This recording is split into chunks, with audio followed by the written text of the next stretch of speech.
Seja bem-vindo ao podcast Cinemação 483. Eu sou Rafael Arinelli e se algo pode ser escrito ou imaginado, ele pode ser filmado. Eu sou Daniel Cury e o mundo é muita coisa pra ouvir só alguns e não ouvir todos. Oi, gente, eu sou Gautier Lin. Olha, a vida é um erro que só a arte consegue consertar. Oh, cara, adorei essa. Eu ouvi essa semana passada num almoço com uma amiga, eu fiquei tipo, pô, essa me pegou, sabe? Pegou? Uhum. Essa é linda, linda, adorei essa frase. Vou usar agora também. Vou usar, É isso aí, vamos democratizar as citações. Boa. Boa. Boa. Muito bem, meus amigos. Olha só que legal. Estamos aqui reunidos, né, em mais um podcast. Dessa vez para bater um papo com Gautier. Trouxemos Gautier Lee aqui para bater esse papo. Dessa vez a gente vai entender um pouco, né, sobre sua carreira. Vamos conversar um pouco sobre as obras que ela tem trabalhado. Tem muita história aqui, né, pra gente falar. E Gautier, antes da gente começar propriamente, eu gostaria primeiro de agradecer demais o fato de você estar aqui com a gente e que você já se apresentasse um pouquinho, assim, para quem tá ouvindo a gente agora, fala assim, quero saber mais sobre Gautier. Tá, eu sempre tenho uma dificuldadezinha em me apresentar, mas eu vou tentar. Vamos lá. Meu nome é Gautier Lee, eu sou originalmente da cidade de Angra dos Reis, no Rio de Janeiro. Estudei cinema na PUC do Rio Grande do Sul, trabalho principalmente como roteirista e diretora, tanto de TV como de cinema, e meu último trabalho foi na segunda temporada da série De Volta aos 15, da Netflix, que deve sair não sei quando, né? Mas acho que esse é um panorama geral e breve de mim. Boa, boa. Vou te ajudar com essa biografia rapidamente, só para o pessoal entender, porque olha só, a Gautier, ela é roteirista e diretora, né, como já falou, trabalhou nessas temporadas, na temporada agora, né, de Volta aos 15 na Netflix, mas também trabalhou em Alto Posto, no Comedy Center, né, ganhou prêmio Abraço de Excelência em Roteiro deste ano. Em 2021 ela lançou o curta Desvirtude, que conquistou os prêmios de melhor filme, melhor direção, melhor montagem, melhor atriz do Festival de Gramado. E, pra somar tudo isso, ela tem o seu próprio festival de cinema. É verdade? Nossa, esqueci de tanta coisa. Ah, mas é para isso que a gente tá aqui. Olha só, cara, que demais. Tem muita coisa. Eu quero saber como é que você faz para ter 26 horas do seu dia, viu? É isso que eu quero saber, na verdade. Muita terapia. Sono. O que causa necessidade de mais terapia. Faz sentido. Muito bom. Vamos então bater esse papo aqui com a Gautier. Muita coisa boa para falar, mas logo depois do Panorama.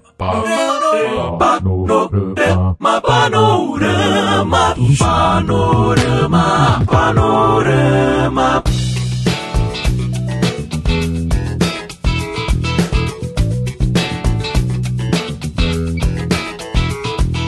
Cinemação, hein? Cheio de novidade em seu site, tem muita coisa bacana lá para você correr e assistir. Por que eu tô falando isso? Porque a gente tá publicando muita coisa legal.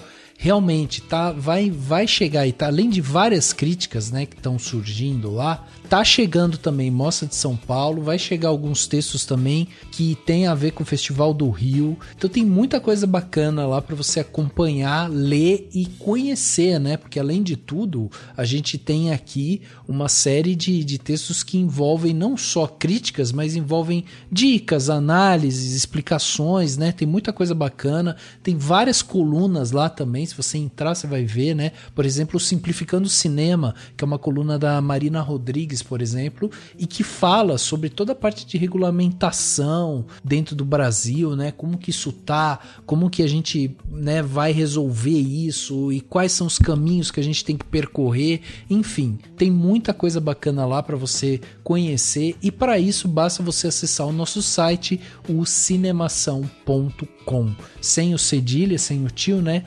cinemacal.com, e aí você vai encontrar tudo isso dentro do nosso site. Além disso, para acompanhar o nosso podcast, nós estamos nos principais agregadores aí de podcasts que você tem hoje no mercado, né? Então você pode seguir a gente no Spotify, pode assinar na Apple Podcast, pode se inscrever no Google Podcast ou no Castbox, pode favoritar no Deezer e pode procurar por Cinemação em vários outros agregadores, né? A gente tá aí sempre fazendo parceria, indo atrás e tal de vários players aí que vocês vão poder encontrar a gente. Então procura sempre Cinemação, né? Com o parênteses aí, você pode escrever do jeito certinho e você vai achar a gente e aí você se inscreve e tal para acompanhar todos os episódios que a gente lança aqui para vocês.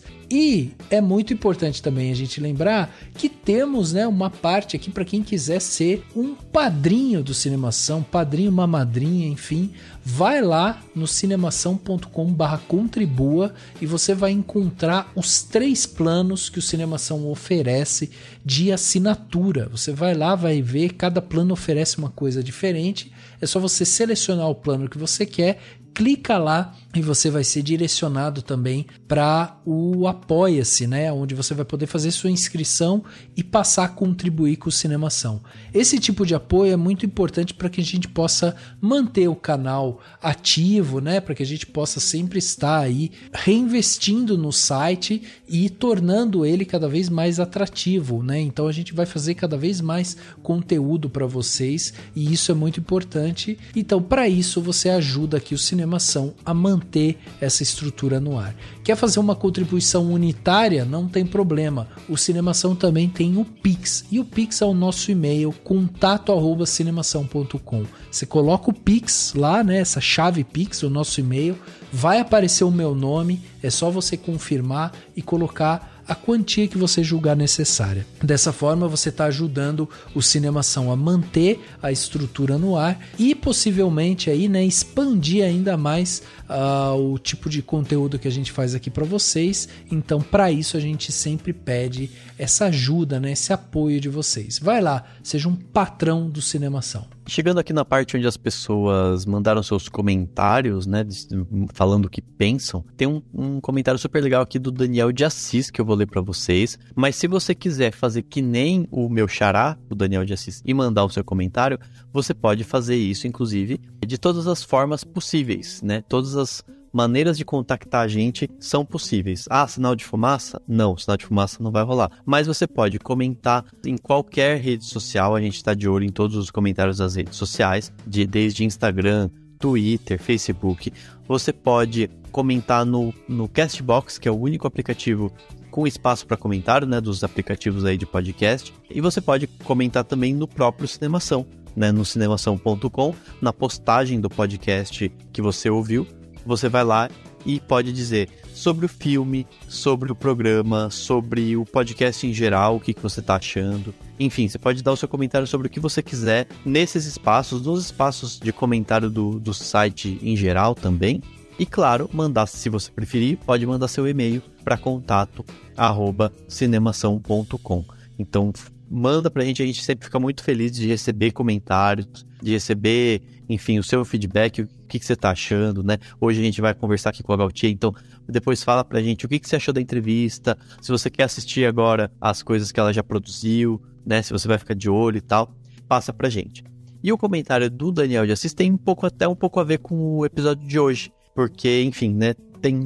A Gautier é roteirista e ele fala uma coisa aqui muito interessante. Ele comentou lá no 480, quando a gente falou sobre o filme Não Se Preocupe, Querida, né? E ele falou o seguinte: ainda não tive a oportunidade de ver o filme, pois a grana tá bem curta e eu vou ter que escolher muito bem o que vai dar para assistir com a minha esposa. Sobrevivendo à base de streaming e algumas incursões por áreas tenebrosas da internet. Adorei esse termo. De qualquer modo, o podcast está ótimo. Vocês falaram tanto do roteiro lá da Blacklist que eu vou ler ele aqui. Estava lendo outro dia da lista de 2021 chamado Fiendish. Depois retorno e dou o feedback do que achei dele. Vamos ver se originalmente a história era assim tão boa como o filme não conseguiu ser. Então achei o máximo que ele já foi procurar o roteiro que a gente falou que saiu, mas não saiu porque foi mudado. E o Daniel de Assis vai correr atrás. E aí ele comenta, ele dá uma completada dizendo o seguinte: enviei um ensaio sobre o filme Phantom Lady, de 1944, comparando com o romance original e outras coisinhas, para o quadro Eu Cinéfilo. E ele ainda fala que se não for bom, ele tem um outro artigo. Mas fiquem tranquilos, gente. O artigo, eu vou aproveitar aqui para sugerir para as pessoas, para quem ainda não leu, o artigo do Daniel de Assis, ele já mandou faz algum tempo, e saiu lá no Eu Cinéfilo 57, Mulheres Fantasmas, o ensaio sobre o filme Phantom Lady, de 1944. É um excelente artigo, sabe assim, com referência bibliográfica e tudo. Então vale muito a pena ler. Então eu queria agradecer aqui o comentário do Daniel de Assis e também, claro, o artigo dele sobre esse clássico de 44. E vamos aguardar então depois ele falar o que achou do roteiro do Não Se Preocupe, Querida original.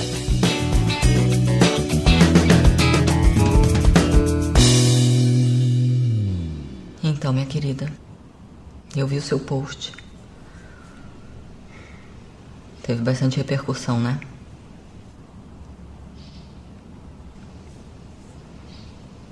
Eu queria saber se você já falou com a professora Sônia diretamente. Olha, eu sei que a professora Sônia sente muito se o que ela te disse te ofendeu de alguma forma. Sim, o que aconteceu não foi mal entendido. Foi um crime cometido por uma professora durante uma atividade supervisionada.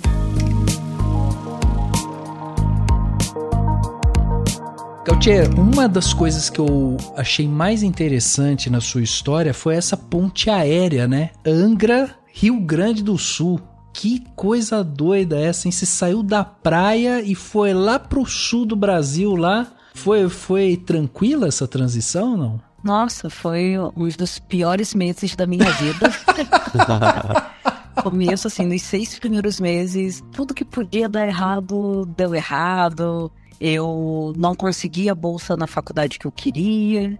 Peguei um emprego que me pagava muito mal. Eu fui assaltada. Então, assim, ó, tudo que podia dar errado, deu errado nesses primeiros 6 meses.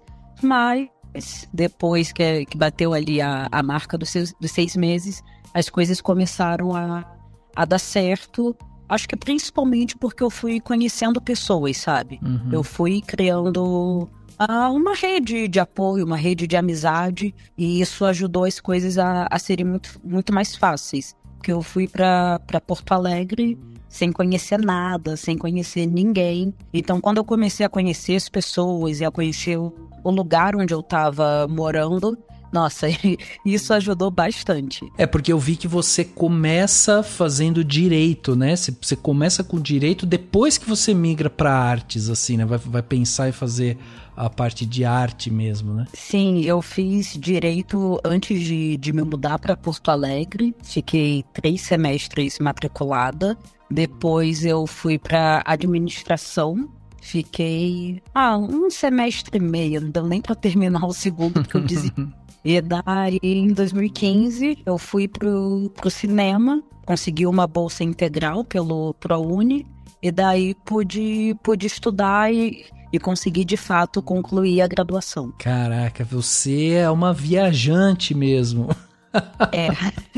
Que barato. E uma coisa interessante, assim, já, né, a gente deu aquela investigada mais básica, né, mas eu queria entender melhor, assim, da sua trajetória, né? Porque daí você fez várias coisas, né, em audiovisual, trabalhou em várias áreas, e daí foi no roteiro que você ganhou prêmios e, né, e conseguiu esse destaque, assim, né? Eu queria que você contasse como que foi essa coisa de você estar lá falando, não, vou trabalhar em tudo que é a área do cinema, porque, né, afinal de contas precisamos, né, pagar as contas e tal. E como que foi esse processo? Porque como que foi, né? Se você puder contar um pouco essa coisa do se formar em cinema, trabalhar na área e falar, não, pera, eu preciso fazer o meu roteiro aqui e colocar as minhas coisas, né, no texto, né? Sim. Então, eu sempre gostei muito de ler, desde criancinha, e isso fez com que, eventualmente, eu quisesse começar a escrever também. Eu acho que a primeira coisa que eu escrevi, eu tinha, 5 anos de idade. E foi... é muito engraçado contar isso, que foi uma fanfic de Chiquititas. Que legal. A gente tinha 5 anos, eu era o público-alvo, né? E daí o que acontece? Chiquititas passava de segunda a sexta. Então, assim, quando você tem 5 anos, um momento entre o episódio de sexta-feira e o episódio de segunda, cara, parecem anos. 2 dias parecem, assim, muitos e muitos anos. E daí eu não tava esperar esses 2 dias pra ver o que ia acontecer com a Millie e todas as crianças do orfanato. E daí meus pais tinham um computador em casa, que era tipo aqueles computador antigaços, né? E eu era tipo recém-alfabetizada e eu escrevia no computador as histórias que eu queria que acontecessem na novela. E eu escrevia assim, tipo, tudo em caps lock, porque eu não gostava de letra pequena, porque eu não conseguia ver direito. Eu passo entre cada palavra, porque eu achava um espaço muito pouco. E daí, depois, eu fui fazer teatro quando eu era adolescente, né? Tipo, uns 12 anos depois disso. E eu tive aula de dramaturgia com a Renata Mishari, que é uma roteirista e dramaturga do Rio de Janeiro. E ali eu comecei a escrever para teatro e foi muito interessante. E daí, anos depois, quando eu finalmente cheguei na faculdade de cinema, eu tinha isso muito em mente, que eu queria me especializar em roteiro. E na época eu também queria me especializar em montagem e edição. Só que é aquilo, a universidade, ela tem uma estrutura e assim, um mar de possibilidades que fora dela eu não tinha. Então eu entro na faculdade de cinema e eu descubro que o audiovisual é muito mais do que roteiro, direção e atuação, que eram umas coisas que eu tinha mais contato enquanto uma pessoa leiga, sabe? Até questão de premiação. Eu via as pessoas falando de atores premiados, diretores premiados, roteiristas premiados, mas eu nunca tinha ouvido ninguém falar de um técnico de som premiado, até eu chegar na faculdade. Então eu chego na faculdade e eu descubro que existem muito mais coisas no audiovisual, descubro que o áudio é importante, né? Descubro que existe um departamento inteiro de direção de arte, que sem ele nenhum produto audiovisual funciona. E daí eu fiquei tipo, caraca, existem todas essas coisas, eu quero experimentar um pouquinho de cada coisa. E daí meio que foi isso, na faculdade eu fiquei experimentando, fiz assistência de fotografia, fiz direção de arte, assim, e fiz assim, bem mal e porcamente, porque não sou diretora de arte, não sou fotógrafa, mas eu precisei experimentar pra, assim, ter certeza de que realmente essas coisas não eram pra mim. E daí, quando eu saí da faculdade, como eu disse, eu era prounista, e então eu saio da faculdade e eu fico meio, não sei, eu fico um pouco perdida, porque se formar na faculdade, tipo, você deixa de ser um estudante e você se torna um desempregado. E ser um desempregado não é legal, sabe? Daí eu fui dar aula de inglês, fiquei 1 ano dando aula de inglês e, paralelamente, fui, assim, trabalhando de graça em projetos independentes, que o pessoal precisava de uma força. E daí, de novo, fiquei fazendo assistência, fiz assistência de arte para um curta, fiz assistência de produção para um longa universitário, fiz assistência de edição para uma campanha política, até que chega 2019, e daí eu paro e penso, putz, já vai fazer 2 anos que eu me formei, e eu queria mesmo era trabalhar com roteiro, sabe? E eu não escrevi tanto quanto eu queria escrever. E daí eu olhei, tipo, fiz metas de virada de ano, sabe? Não, eu vou escrever um roteiro. E não é que eu cumpri minha meta? Daí eu escrevi um piloto de série que falava sobre maternidade e raça. Eu enviei ele pro Frapa, que é o Festival de Roteiro Audiovisual de Porto Alegre. Fiquei entre os semifinalistas do concurso de roteiro. E naquele ano especificamente, o Frapa estava tendo uma parceria com o Prêmio Cabiria e eles enviaram o meu roteiro para o Prêmio Cabiria e rolou de eu ganhar o prêmio. Ganhei o prêmio de melhor piloto de série naquele ano e foi isso, de como eu fui, sabe, desde a minha primeira escrita até o meu primeiro reconhecimento profissional com o meu texto. E é interessante porque a sua mãe é professora de português, né? Isso. E seu pai, ele tem alguma relação com artes, não? Não, meu pai, ele é aposentado e ele trabalhava o técnico de segurança do trabalho. E como que você enxerga a arte ter entrado assim na sua vida? Foi justamente a parte da leitura, da escrita e tal, que você acha que foi esse ponto de partida, assim, de ter entrado na sua vida e ter te seduzido e, né, te feito como um meio de se viver, né, disso? Olha, eu não sei, eu fico sempre investigando isso porque eu não consigo lembrar de um momento da minha vida em que eu não pensava em trabalhar com arte, em ter isso como uma profissão. Eu acho que o fato de eu ter sido muito estimulada a estar sempre lendo ajudou bastante, porque, né, eu mergulhava nos livros infantis que eu tinha, e eu era aquela criança esquisita que pedia livro de aniversário, sabe? Uhum. Todo mundo queria, sei lá, celular, que na época era caríssimo, né? Todo mundo queria celular, videogame, viagem, e eu queria livro. E as pessoas ainda me perguntavam, tá, mas que livro? Não, qualquer livro. Não me importa que livro é. Eu quero qualquer livro, eu quero ler qualquer coisa.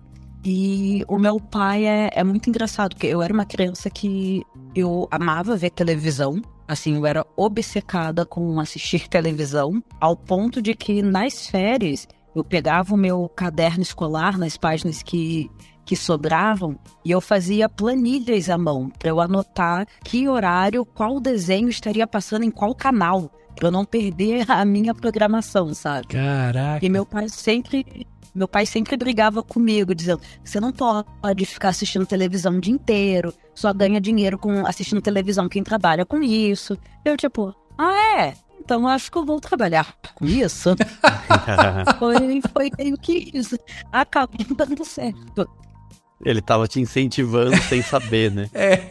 Pois é. Acho que se ele soubesse, talvez ele tivesse me incentivado. Aliás, até uma coisa legal de te perguntar, assim, em termos de... formação audiovisual é uma palavra muito, né, pra questão já da faculdade, mas assim, pensando no que do que você consumia, então, televisão mesmo, assim, ou tinha aquela coisa dos filmes, ou não sei, porque tem isso também, né, muita gente fala, nossa, o cinema é mais distante, né, dependendo de onde a pessoa tá, de tudo, ir para o cinema era um hábito seu, ou você diria que você foi construído a coisa do consumo na televisão mesmo? Não, o meu consumo audiovisual, ele veio primariamente da televisão.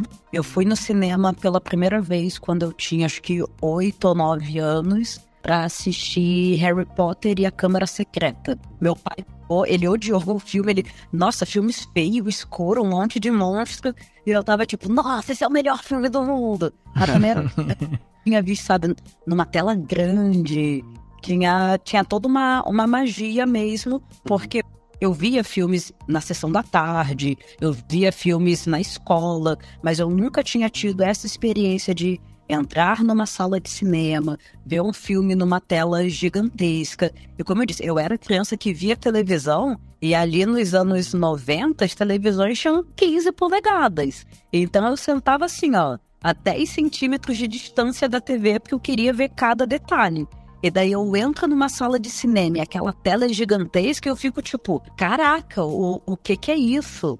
Acho que depois também, quando eu fui crescendo e entrando na adolescência, eu passei a consumir mais filmes, que também eram filmes que eram pra mim a faixa etária, que eu era de fato o público-alvo, como High School Musical, Hannah Montana, Lizzie McGuire. E eu comecei a amar narrativas longas, né? Não somente narrativas seriadas. E daí, quando eu já tava ali com os meus 17, 18 anos, que assim, eu aprendi a piratear coisas, a piratear conteúdo, porque eu não tinha grana pra ir na locadora pra alugar box de série pra eu assistir.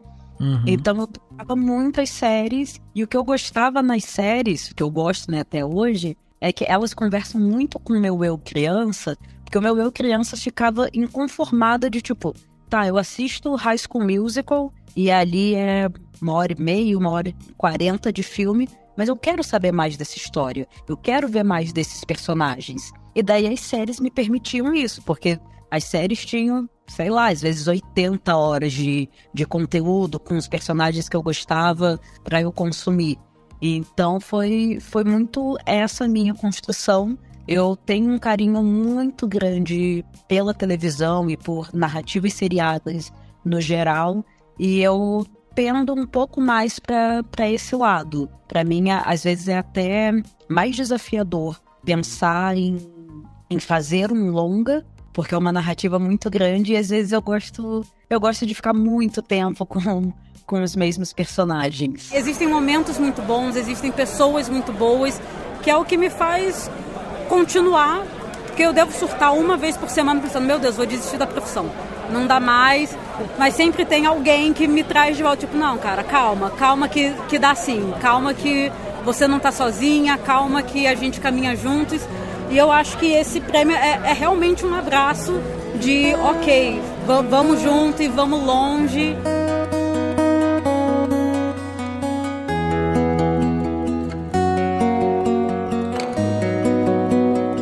Você ganha o prêmio, né, o Cabiria de melhor piloto de série em 2019, pela série aí que você falou. E isso foi meio que uma mudança de chave ali pra você, né? Porque você tava falando aí que você tava fazendo várias coisas diferentes e né, em várias áreas. Foi nesse momento, assim, que meio que você falou assim, agora eu sou uma roteirista. Foi nesse momento? Olha, não sei, eu confesso que às vezes eu fico, pô, será que eu sou roteirista mesmo?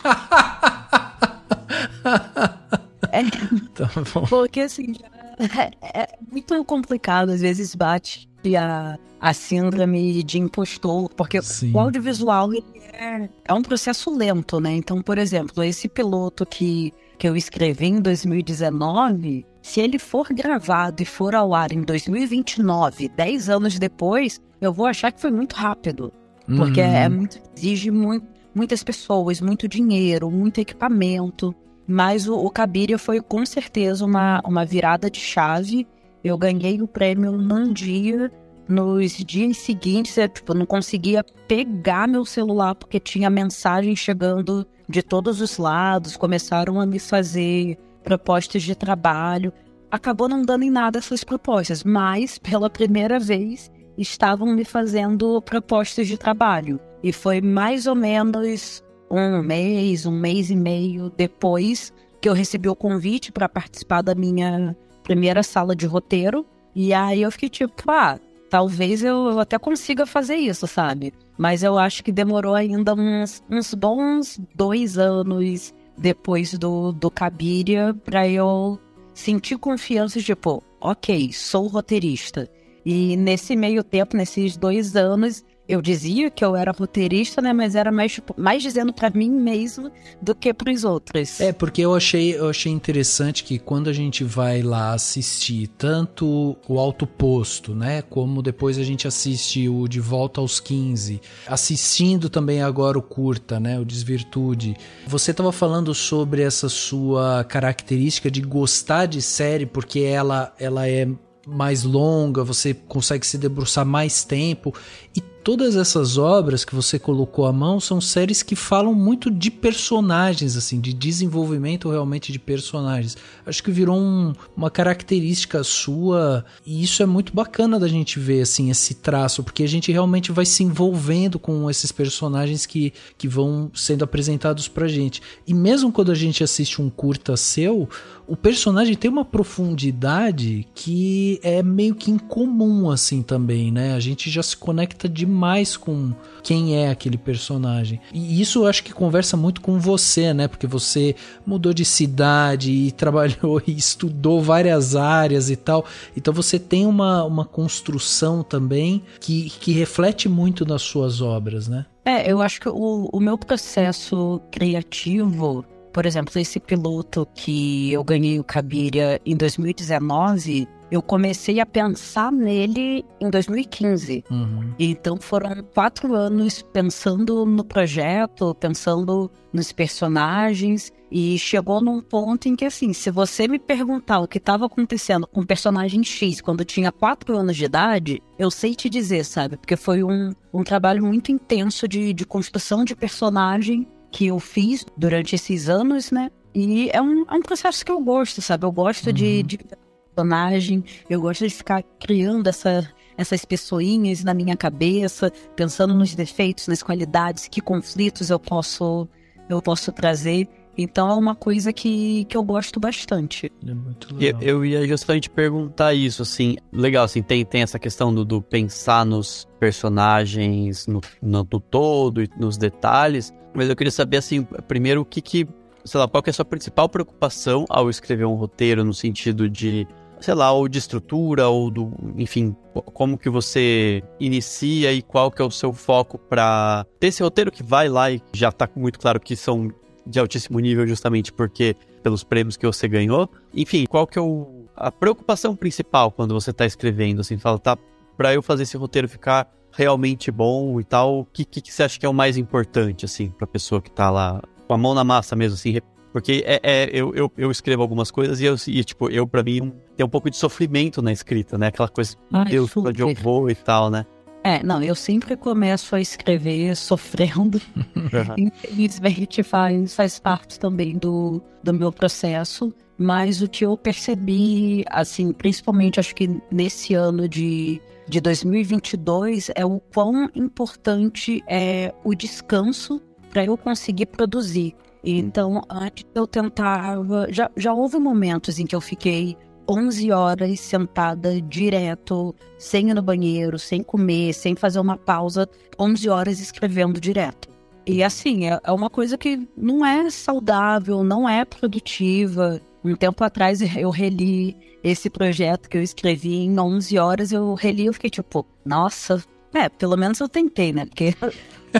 Mas agora eu entendi, tipo, o quanto é importante pra mim descansar tanto a minha cabeça como o meu corpo, e como o descanso também pode ser produtivo, sabe? Porque às vezes eu boto um fone de ouvido, saio pra dar uma caminhada no parque, e aí eu vejo alguma coisa que eu tipo, putz, isso daqui, se eu trouxer pra aquela cena que eu tava pensando, talvez funcione. Então eu acho que talvez o mais importante seja ter estímulo externo, sabe? Você não ficar só você ali na frente do computador, encarando uma página em branco, sem saber para onde ir. Quando eu chego nesses momentos, e eles não são nada raros, mas quando eu chego nesses momentos, eu vou parar, eu vou, sei lá, vou fazer um chá, ou então vou dar uma caminhada, vou levar o cachorro para passear, vou conversar com alguém, vou jogar um jogo, vou ver uma série, vou fazer outra coisa para tirar minha cabeça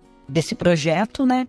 E eu poder voltar mais descansada, mais tranquila e realmente produzir, sabe? E eu percebi que fazer isso estava me ajudando a produzir com mais qualidade em menos tempo. Então eu já não me obrigo mais a ficar 11 horas escrevendo direto, porque daí eu penso, eu posso ficar 2 horas escrevendo na segunda-feira, só que muitas vezes essas 2 horas escrevendo, na verdade isso aconteceu mês passado. Terminei de escrever o meu primeiro livro e eu tava quase no final e eu precisava começar o último capítulo. Eu tava tipo, cara, é só o último, sabe? Eu já cheguei até aqui. E daí eu sentei pra escrever 2 horas da tarde. Quando deu 15 para as 5, eu fui olhar e a única coisa que eu tinha feito era apertar o Enter 2 vezes. É assim, eu tinha feito absolutamente tudo. Eu ouvi música, eu vi clipe, eu fiquei no WhatsApp, eu joguei joguinho no celular. Quando chegou num ponto que tipo, putz, eu olhei e vi, cara, são 15 para as 5. Eu tô aqui há 2 horas e 45 minutos. Eu procrastinei de todas as formas possíveis. Não existe mais nada no mundo que eu consiga fazer para procrastinar. E daí eu tinha uma meta de escrita, né? Eu queria escrever 2 páginas. E daí eu olhei e pensei, ok, já que eu já procrastinei, agora não tem solução, né? Eu vou escrever. Sim. Em 1 hora eu escrevi as 2 páginas. Uhum. Então é tipo, ok, foram quase 3 horas de descanso, de procrastinação, mas que ajudou a descansar a minha cabeça. E quando eu comecei a produzir, eu consegui produzir uma coisa com qualidade, porque por mais que eu tivesse procrastinando, ouvindo música, vendo clipe e tal, tudo isso é referência que a gente vai botando pra dentro, sabe? Então quando eu fui escrever, as coisas foram saindo e fluindo. Obviamente não ficou perfeito, depois no dia seguinte eu voltei, revisei o texto, acertei uma coisa aqui, outra ali, mas o grosso eu tinha levantado, sabe? E eu sei que eu só consegui levantar 2 páginas de texto em 1 hora, 1h30, porque eu tinha passado muito mais tempo descansando. Esse respeito próprio é muito importante, né, Gautier? Nossa, é fundamental, porque trabalhar com criatividade não é você se forçar a produzir, sabe? Sim. Também não é você ficar sentado, vou esperar a inspiração bater. Assim, gente, a inspiração, ela te motiva nos primeiros momentos. Mas se é uma coisa que as pessoas querem levar a sério, trabalhar com escrita, é necessário criar uma disciplina, mesmo que seja uma disciplina procrastinadora que nem a minha. Que eu tinha separado um período de tempo para eu escrever. Não, vou escrever a tarde inteira, das 2 até as 6, 6h30. Então eu sabia que, dando 6, 6h30, eu ia parar de escrever. Eu não achei que eu ia começar a escrever ali pelas 5, né? Mas, enfim, era importante porque eu sabia que eu estava ali para escrever. Por mais que eu estivesse fazendo outras coisas, eu sabia que eu tinha criado um compromisso e que se eu não me inscrevesse naquele período, no dia seguinte eu não ia ter aquela mesma quantidade de horas para eu escrever. Então é isso, é necessário uma disciplina que, confesso, é muito difícil de ter. Eu recém estou aprendendo a ter, mas que de fato faz a gente produzir com mais tranquilidade, com mais calma, com mais respeito não só a nós mesmos, mas também às nossas histórias, né? Porque, poxa, eu acho que todo mundo que escreve é, de certa forma, apaixonado ou gosta da história que escreve. Então, cara, se você gosta da história que você está escrevendo, por que você vai escrever ela estressado? Por que você vai escrever ela cansado, sabe? Então, assim, descansa e dedica tempo de verdade a essa história. Sim. Sim.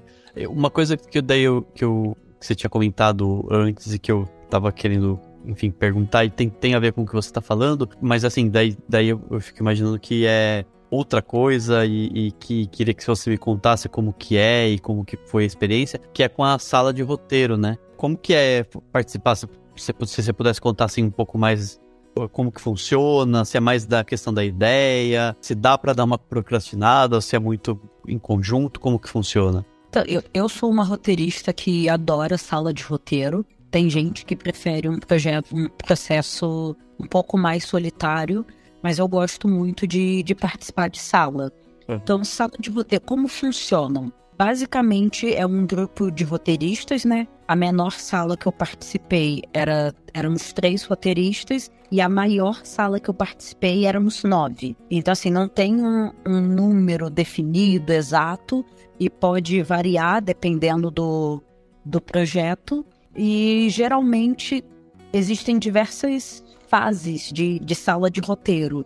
Eu participei de várias que eram de desenvolvimento, que existe uma ideia inicial do projeto, da série, do longa, enfim, só que essa ideia não foi desenvolvida ainda. Então a gente tem ali, por exemplo, uma sinopse de uma página do que é o projeto, os personagens principais, um perfil assim de um parágrafo para cada, e a gente tem que transformar isso numa série, né? Então a gente senta, a gente se reúne assim por muitas horas durante o dia e fica debatendo isso. Por exemplo, supondo que eu estivesse na sala de roteiro de Friends, que eu acho que é uma série que todo mundo viu, né? Então, assim, eu teria ali um perfil de cada personagem, dizendo quem eles são, como é a personalidade deles, quais são as relações entre eles. Tipo, Mônica e Rachel estudaram juntas no ensino médio. Ross é o irmão da Mônica. Chandler é o melhor amigo do Ross e do Joey. Joey é um ator falido que tá ali tentando o sucesso. E assim por diante. E daí a gente vai pensando, como que a gente reúne essa galera? De repente a gente bota, sei lá, Mônica e a Phoebe pra morarem juntas e o Joey e o Chandler pra morarem juntos também, porque a gente quer fazer um casal de Ross e Rachel. E daí a gente pensa, mas onde que a Rachel mora? Ela e o Ross já vão estar morando? Vão estar morando juntos? Eles já namoram? Ou a gente vai ver esse romance desde o começo?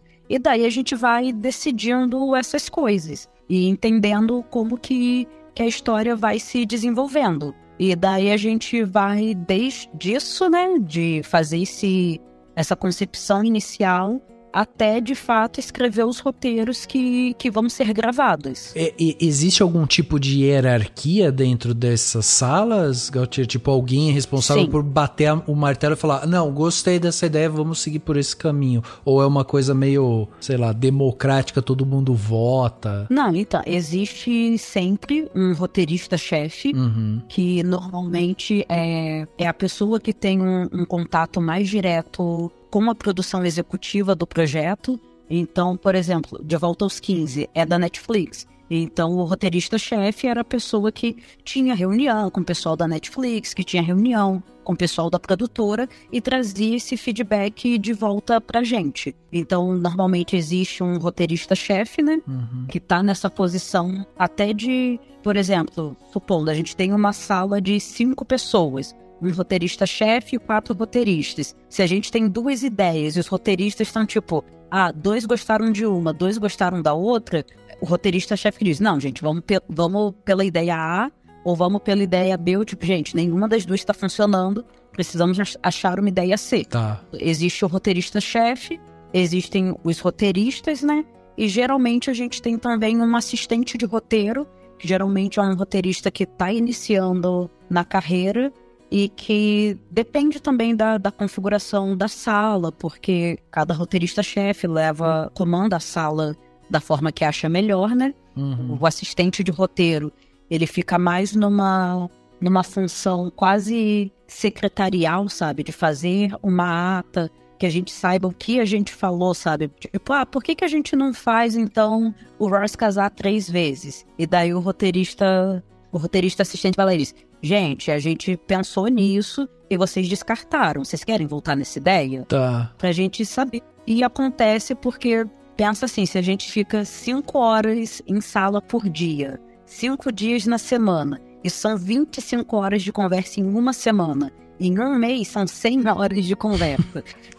A gente perder o fio da meada e a gente ficar dando ideias que a gente já deu é muito fácil. Então é sempre muito importante a gente ter um assistente de roteiro ali junto, que também não faz só isso, faz diversas outras coisas, mas isso é uma das funções mais importantes que um assistente exerce. Que porra é aquela? Bairro do Salgado. Uma vizinhança tranquila. Paga o que nos deve. Um bairro conhecido pelo autoposto Amigos do Nelson. Grupo Amigos do Nelson sem o Nelson. Eita, mano. Eles têm alvará pra essa máquina funcionar? A gente vai fazer como de praxe. Nosso posto é qualidade. Nosso posto é tradição. Entendeu? É organização.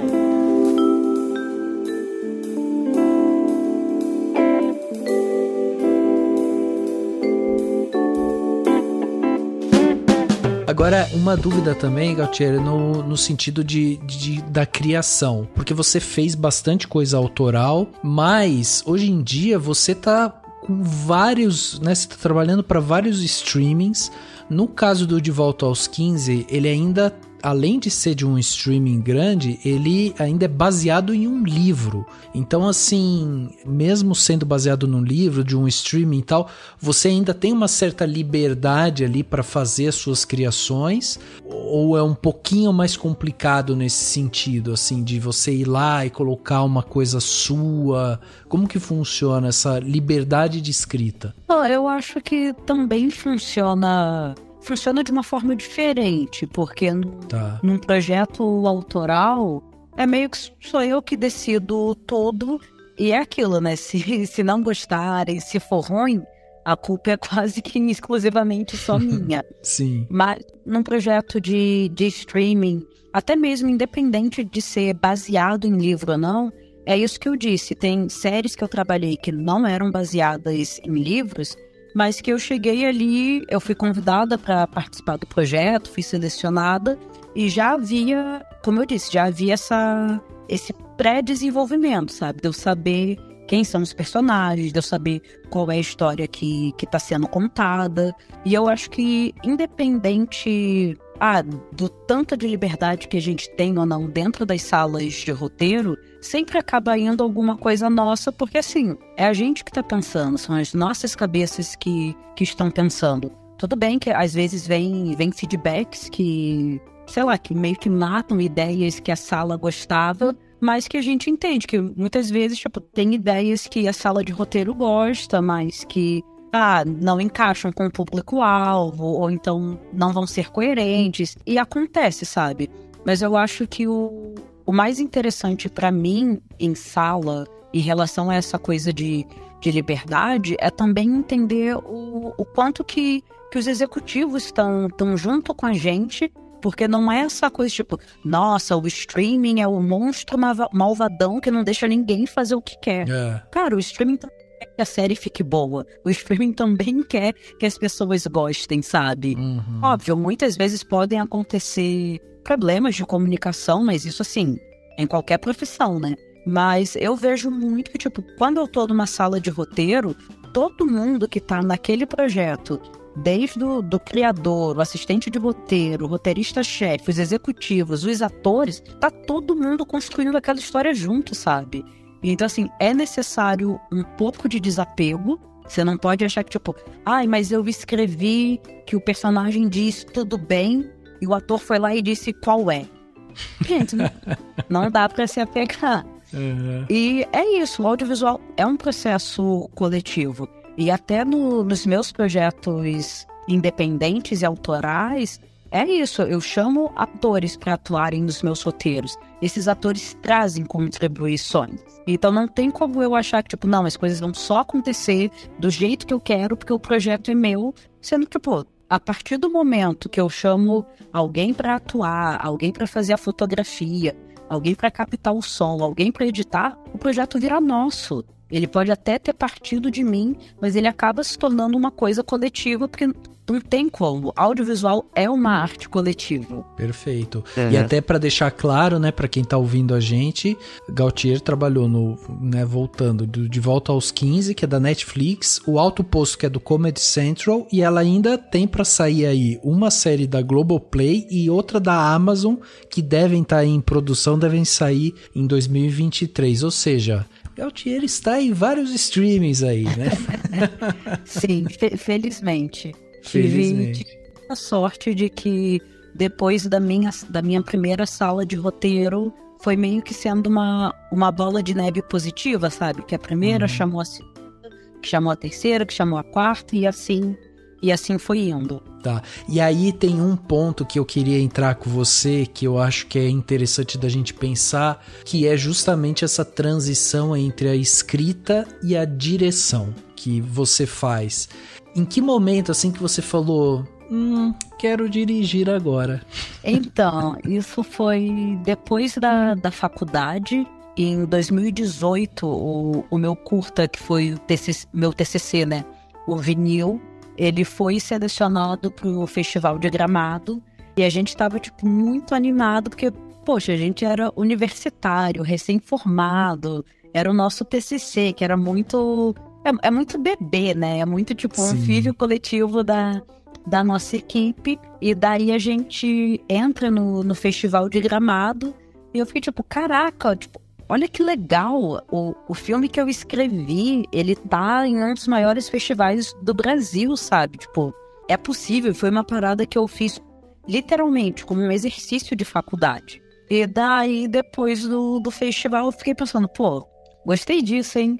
Gostei dessa coisa de fazer filme, de botar filme. Acho que quero fazer de novo. E daí eu sabia que eu queria escrever um curta sobre questões raciais, mas era aquilo, eu estava morando no Rio Grande do Sul, e o Rio Grande do Sul ele tem uma população negra que é muito menor do que a média do país. Então, no Brasil como um todo, a população negra é mais de 50% da população. No Rio Grande do Sul, a população negra não chega nem a 20%. E daí eu fiquei tipo, putz, como é que eu vou escrever um curta sobre questões raciais e colocar na mão de uma pessoa branca para dirigir, sabe? Sim. Porque como eu estudei na PUC, eu fui a única pessoa negra que se formou na minha turma, então todas as pessoas que eu conhecia que eram profissionais do audiovisual eram pessoas brancas. E daí, a partir disso, eu pensei, tá, então eu mesma vou dirigir, porque eu tinha muito receio de escrever uma coisa e a pessoa que fosse dirigir não compreender a totalidade do que eu estava escrevendo e, no fim das contas, o projeto acabar passando uma mensagem diferente da que eu queria. Eu pensei, não, vou dirigir e vai ser isso. E daí eu fui atrás de curso de direção, assistir palestras, masterclasses, para eu poder me preparar para dirigir o Desvirtude. Entendi. E foi um frio na barriga, um desafio, como é que foi? Foi completamente doido, porque a gente teve muitas questões na hora de formar a equipe, porque era um projeto que a gente estava fazendo assim, ó, com R$0 e 0 centavos, a gente não conseguia pagar ninguém, a gente estava fazendo tudo assim, na cara e na coragem.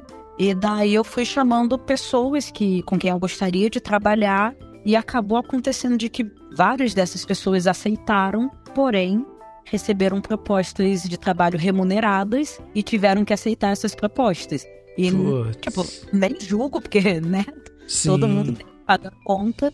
E daí a gente teve que meio que refazer a nossa equipe, faltando menos de 15 dias pra gente gravar. Então, para mim, a pré-produção do curta foi muito mais estressante do que as diárias em si. E a gente conseguiu manter um clima muito leve no nosso set, sabe? Tanto que, tipo, a gente tava se preparando para gravar a cena final do Desvirtude, que é uma cena muito tensa, que é uma cena muito pesada. E antes da gente gravar, a gente tava fazendo piada de pum, sabe? Era isso, a gente tava ali super tranquilos, dando risada. E daí, enquanto a gente tava gravando a cena, o produtor tava fazendo um bolo de chocolate pra equipe. Então, todo o set teve um clima muito leve, porque a gente já tava tratando de um assunto muito pesado. E como todo mundo tava ali, tipo, porque queria, sabe? Todo mundo abriu mão do próprio tempo, do próprio conhecimento, do próprio equipamento, das próprias mães. Porque a gente teve 3 mães no set do Desvirtude, mães da equipe, né? Que estavam ali para ajudar a gente a fazer acontecer. Então Sim. tinha um clima de união e de coletividade muito grande. E isso fazia com que tudo se tornasse divertido e leve. Então eu acabei acho que não senti tanto essa pressão, porque eu tinha uma equipe muito boa que estava me dando, assim, todo o suporte possível e mais algum ainda, sabe? Que legal. E o Desvirtude, no final, né, você coloca naquele baseado realmente num caso real, assim.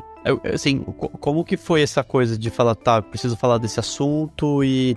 Enfim, queria que você contasse um pouco desse processo, né? Você fala, não, eu preciso falar desse caso. Como que foi esse começo? Só pra gente, até para as pessoas entenderem, né? Porque ele é sobre um caso de racismo dentro da universidade, né? Assim, então, em que momento que você acha que você falou, não, eu tô com essa necessidade, preciso fazer esse roteiro e contar essa história, assim? Então, eu tava com essa vontade de fazer um curta, né? Depois do vinil ter passado pelo Festival de Gramado. Mas era aquilo, com que dinheiro, com que equipe que eu vou fazer? Que história que eu vou contar? Então, tipo, eu tinha vontade e eu não sabia como expressar essa vontade, né? E daí, em 2019, eu tava, assim, completamente viciada nas músicas do Baco e Show do Blues. E, em especial, na música que é a trilha sonora da cena final do filme, né? Então, eu via essa música, assim, umas 10 vezes seguidas, assim. Eu pegava um ônibus que era 1h30 de trajeto, então eu tinha muito tempo pra ficar ouvindo música. E daí eu ouvia essa música e me vinham várias imagens mentais, eu tipo, cara, essa música conta uma puta história. E daí eu pensei, pô, dava um curta, hein? Essa música dava um curta. Mas aí havia um problema muito grande, que era, se eu fizesse um curta dessa música, desses 2 minutos e alguma coisa de música, o nome disso é videoclipe, né? E daí eu pensei, pô, como que eu faço pra isso não ser um clipe? E daí eu lembrei desse caso que tinha acontecido, e daí foi literalmente a lâmpada da ideia acendendo em cima da cabeça. Eu fiquei tipo, caraca, não, eu posso contar essa história, e daí a cena da música entra só como a cena final do curta. Então, tipo, a primeira cena que eu pensei foi a última cena do curta, e coincidentemente a última cena que eu pensei foi a primeira cena do curta. E daí foi meio que isso. Pra mim fez super sentido contar essa história junto com essa música. Pra mim eram coisas que dialogavam muito. E foi quando eu decidi, tipo, ok, eu vou fazer dessa forma. Legal. E foi no timing, né? Porque eu tava lendo que ele foi gravado quando? Janeiro, fevereiro de 2020? Fevereiro de 2020. Caraca, foi ali na curvinha. Ali. Exatamente. Um mês a mais e a gente não gravava. Que louco. E você, bom, daí o curta foi inscrito, né, no Festival de Gramado, vocês ganharam vários prêmios. Como é que tá hoje o curta no circuito? Ele tá rodando, tá indo pra fora? Como é que tá hoje? Além de Gramado, nós passamos por outros festivais. Passamos pelo próprio Cabiria no ano passado também. Passamos pelo Diversity in Cannes. E agora, em breve, o Desvirtude vai estar entrando na MUBI. Então vai ficar mais fácil de assistir e vai ficar um pouquinho mais acessível. Demais. Pô, que legal. Muito bom. Legal. Bom dia, Anitta. Você não esqueceu que dia é hoje, né? Mas você tá morando em São Paulo, né? Conta como são as coisas por lá. Sim, tio. Em São Paulo todo mundo paga aluguel. Agora eu mudei de emprego. Um dia vai ser você, sua doida. Fala a verdade. Sua vida tá uma merda, né? Anitta, o que tá acontecendo? Se eu pudesse dar um Ctrl Z na minha vida, eu faria tudo diferente.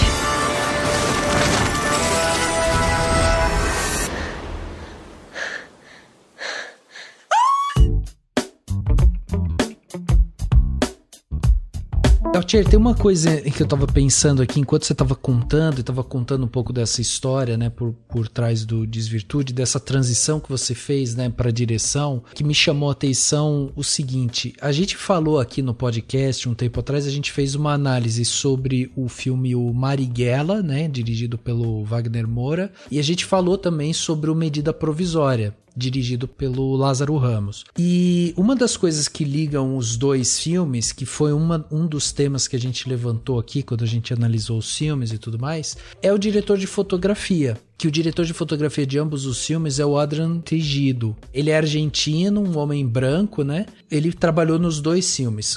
Qual que é a grande diferença que tem ali? O Wagner, né, o Wagner Moura, um homem branco, fazendo a direção do Marighella, e o Lázaro fazendo a direção do Medida Provisória. E aí, quando a gente vê a fotografia dos dois filmes, são fotografias totalmente diferentes e fotografias que tem um protagonista negro ali, né? O seu Jorge tá lá e ele é filmado de formas diferentes. E aí, quando você tava contando sobre essa questão de pô, eu fiz o filme, daí eu vou colocar na mão de repente um homem branco vai vir aqui dirigir, não vai entender direito isso daqui e tal. Aí me veio essa comparação que a gente fez dos dois filmes, dessa importância da representatividade. Aí eu quero conectar justamente com a questão do festival, porque você é diretora-geral do Fade to Black, né, que é um festival que busca ali descobrir, divulgar e premiar produtos audiovisuais criados por pessoas negras. Então eu queria que você falasse um pouco sobre esse seu movimento também, né, pela luta, né, da representatividade.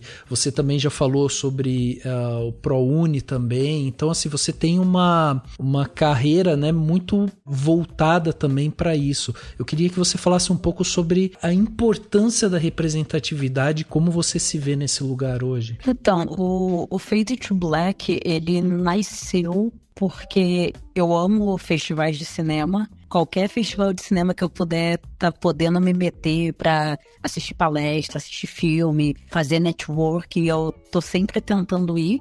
Mas, assim, é uma realidade que a grande maioria dos festivais de cinema do Brasil, eles são feitos por pessoas brancas e, consequentemente, para pessoas brancas. Então, assim, não era incomum que eu e outras pessoas negras a gente fosse para esses espaços e a gente passasse por situações vexatórias, sabe? Então ali, tipo, poxa, eu gosto tanto de estar nesse lugar do festival de cinema, eu gosto tanto de estar ali compartilhando o amor, o desespero, a loucura de fazer audiovisual, só que nem sempre esses lugares são lugares seguros. E daí veio a pergunta, né? E se eu fizer um festival de cinema?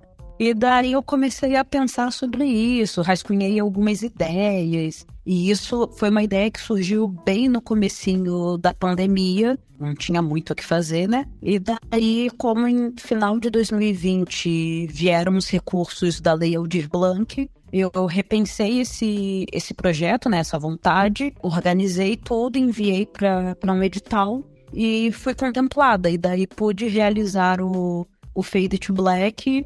E assim, foi muito difícil, eu nunca tinha feito um festival antes, só que ao mesmo tempo foi muito gostoso, cometi vários erros, mas tô tentando aprender com eles para que eles não aconteçam na segunda edição, e nem na terceira, e nem nas próximas que virão. Não, demais, é demais. A ideia do festival é incrível mesmo. E o desafio de fazer um festival assim, como é que foi pra você? Você conseguiu reunir uma galera junto ali, e aí, pô, vamos fazer, como que a gente vai fazer? Você criou as regras, né, de inscrição, como é que foi isso? Foi muito louco, muito corrido. Até porque esse edital específico que a gente ganhou, ele nos dava um prazo de execução e prestação de contas de 4 ou 5 meses, não me lembro ao certo agora. E então a gente teve pouquíssimo tempo para poder entrar em contato com as pessoas, decidir as datas, escrever regulamento.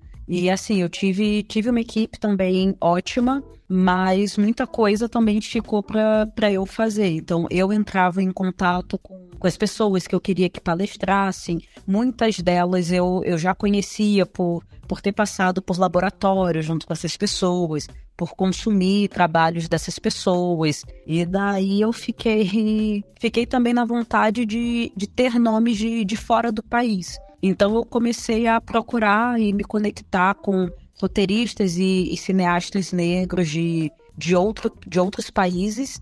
E no Fade to Black a gente teve palestrantes do Brasil, dos Estados Unidos e do Zimbábue. E foi uma coisa que eu fiquei tipo, caraca, olha o que a gente conseguiu fazer. Olha que incrível que essas pessoas estiveram dispostas a nos ouvir, a vir até aqui, a abrirem mão do seu tempo, a conversarem, a falarem sobre suas carreiras, a responderem perguntas e a se conectarem. É impressionante. Eu fico impressionado, assim, com justamente esses movimentos, mas o que mais me impressionou quando eu fui ver um pouco dessas coisas que você estava fazendo é justamente a sua pluralidade, né, dos discursos, né, porque você está escrevendo, está dirigindo, está fazendo festival, então você é um turbilhão de coisas, e a gente está falando de um mercado que é um mercado machista, racista, transfóbico, é um mercado complicado, né, então quando a gente vê um festival desse, é um ponto no mercado ali que é um ponto de luz, é incrível ver realmente onde você conseguiu chegar. Eu vi que esse ano até vocês tiveram ali a Zezé Mota foi lá, né? O Evandro Fiotti também. Cara, que incrível, que demais. Sim, foi muito intenso. No dia que foi confirmado que a Zezé Mota ia participar, eu fiquei tipo, cara, eu não sei nem o que fazer com essa informação, porque, meu Deus, é a Zezé Mota, sabe? É a Zezé Mota. É uma das coisas que eu fico mais feliz e triste na minha vida, porque ao mesmo tempo eu tava ali mediando uma palestra da Zezé Mota e eu tive que interromper a Zezé Mota porque a gente tava ficando sem tempo. E eu fiquei tipo, eu espero que a Zezé Mota não me odeie, porque eu quero tanto trabalhar com ela, sabe? Mas a gente tem que ter na programação e não vai dar tempo. Então foi muito incrível e tudo isso só aconteceu por causa da nossa rede, sabe? Da gente conhecer pessoas que conseguiram chegar nesses nomes e trazerem esses nomes pra gente, pra participar.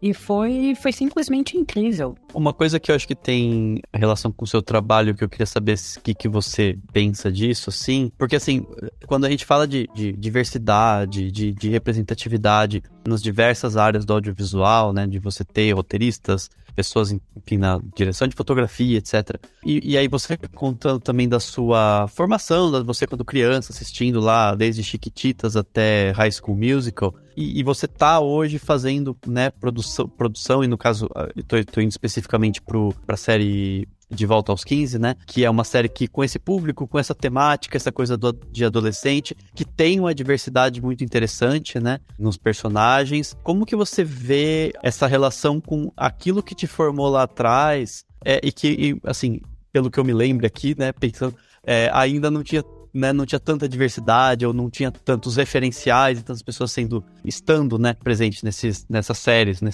nas novelas e tal. Eu queria saber como que você vê, se você vê essa coisa no sentido de permitir essas saídas, né, de ter mais diversidade, mas ao mesmo tempo queria saber como que você se sentia quando você assistia essas obras lá atrás, assim, se no momento que você está trabalhando você lembra dessas coisas ou reflete sobre como esses assuntos e como essas coisas se completam, né, no sentido de a gente tentar melhorar aquilo que lá no passado formou a gente e a gente assistiu e tal, né?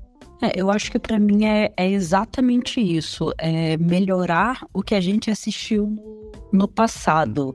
Os projetos que eu faço porque eu acredito neles e porque eu sinto que o meu eu adolescente teria adorado assistir o De Volta aos 15. Teria sido muito importante assistir aquela série se ela realmente tivesse sido exibida em 2006, sabe? Que é quando a série passa. Então eu penso muito nisso, de tipo, eu estou escrevendo as coisas que eu não pude assistir. Mas eu quero que uma nova geração de crianças, de adolescentes e de adultos possa assistir essas coisas, sabe? Eu quero que, sei lá, a geração dos meus afilhados, que daqui 10, 15 anos eles virem de não. Acho tão comum ter gente preta em filme, sabe? Eu vejo em quase todos os filmes que eu assisto. Eu quero que eles possam dizer isso. Porque eu, infelizmente, não pude dizer isso na minha infância e na minha adolescência.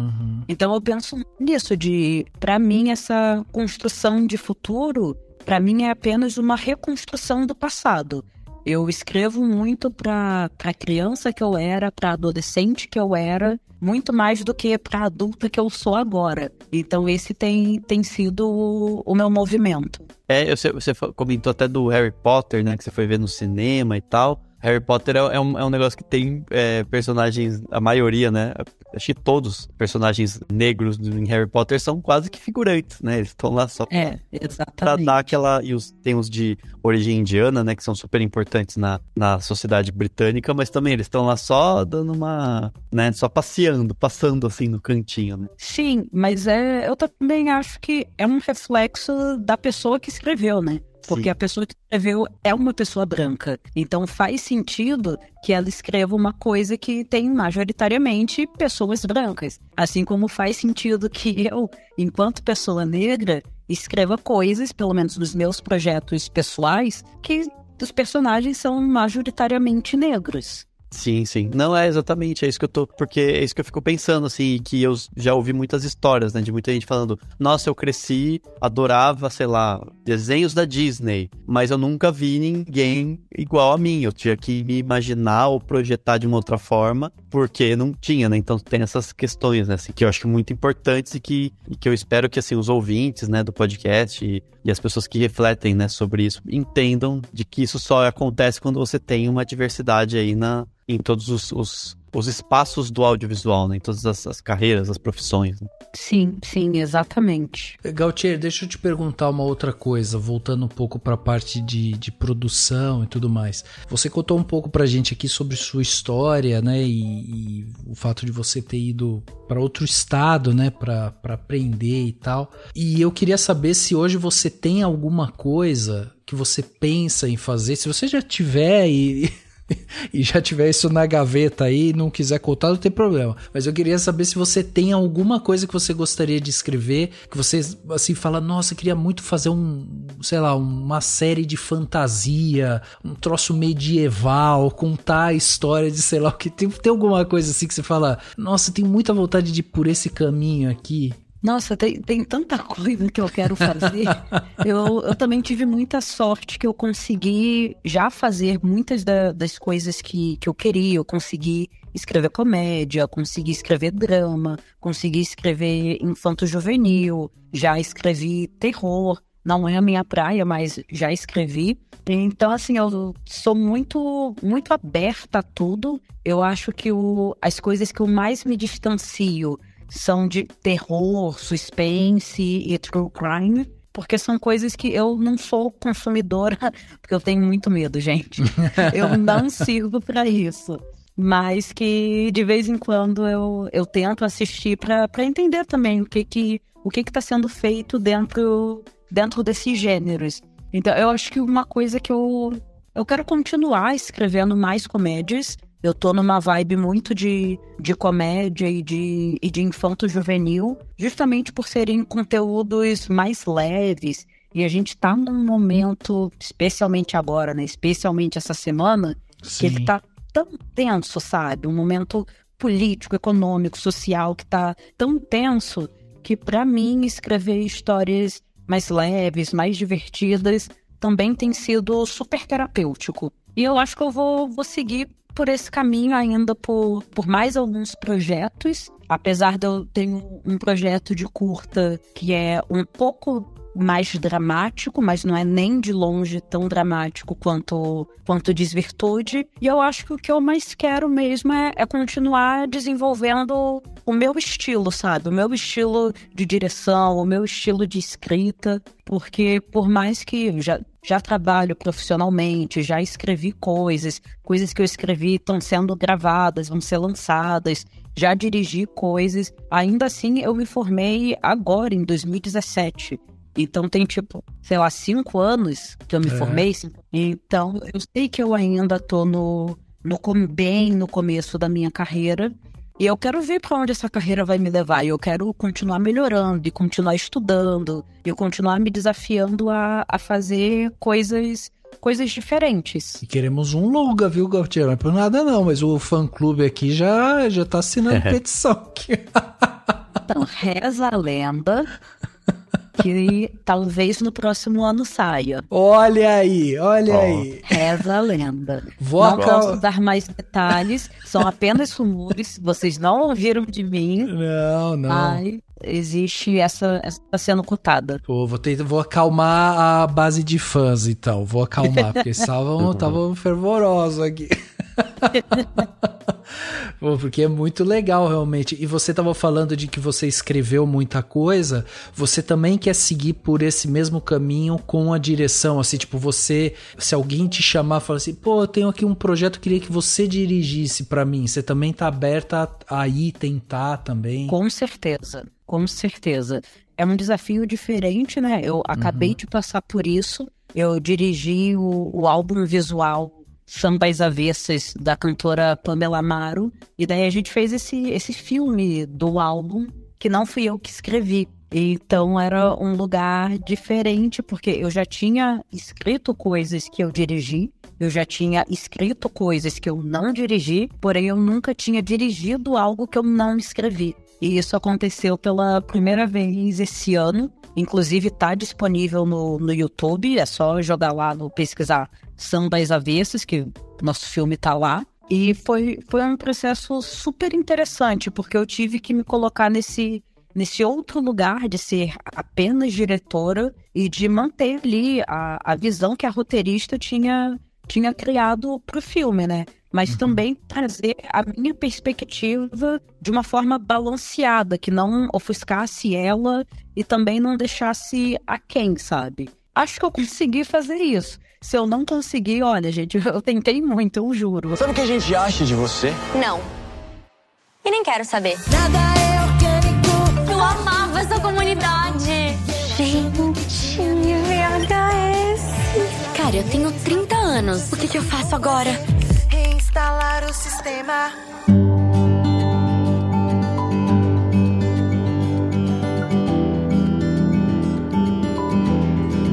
Eu até ia te perguntar, você falou assim, eu quero continuar colocando o meu estilo, né? Você saberia dizer assim, aquela pergunta bem Marília Gabriela, né? Mas qual é o seu estilo, assim? Sabe, o que é Gaultier Lee, assim? Você saberia dizer nesse sentido? Ou, enfim, como que é pra você? Eu vou tentar dizer, talvez isso nem seja válido, mas daqui a um ano, por exemplo, porque pode ser que até lá eu mude, né? Mas eu acho que o meu estilo, tanto de escrita como de direção, é uma coisa que tenta equilibrar a comédia com o drama, de nem deixar o drama muito pesado, nem deixar a comédia muito dominante, sabe? De trazer um humor ácido e é político, né? Porque, né, gente? Se eu não falar de política, eu acho que eu surto mais do que eu já surto normalmente. Então, eu acho que é isso. Eu acho que é essa coisa de equilibrar, de trazer a comédia no drama e de também trazer o drama na comédia, independente do estilo que eu tô escrevendo ou dirigindo, e de trazer uma acidez e trazer política também nos meus trabalhos. Eu acho que essas são as coisas que eu consigo identificar.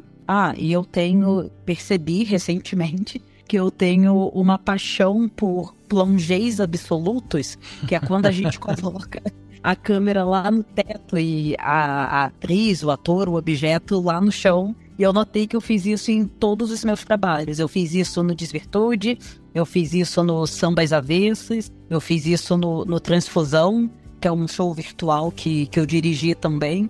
Então acho que eu vou continuar fazendo uns plongés absolutos por aí. Que legal. Legal. Eu adoro isso, tipo, a marquinha, né, assim.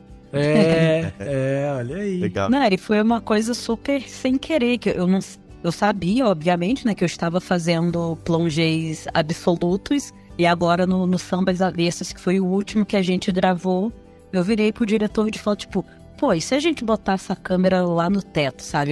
Eu gosto de um plongezinho absoluto. E daí depois eu pensei, tipo, caraca, eu fiz isso em tudo que eu dirigi tem um plongé absoluto. Gostei, acho que eu vou continuar fazendo. Eu adoro. Eu sou super adepto de que você faça sempre. Não, e tem uns que tem paleta de cor, né? Cada um tem uma coisa diferente. O do plongé absoluto olha, demais mesmo.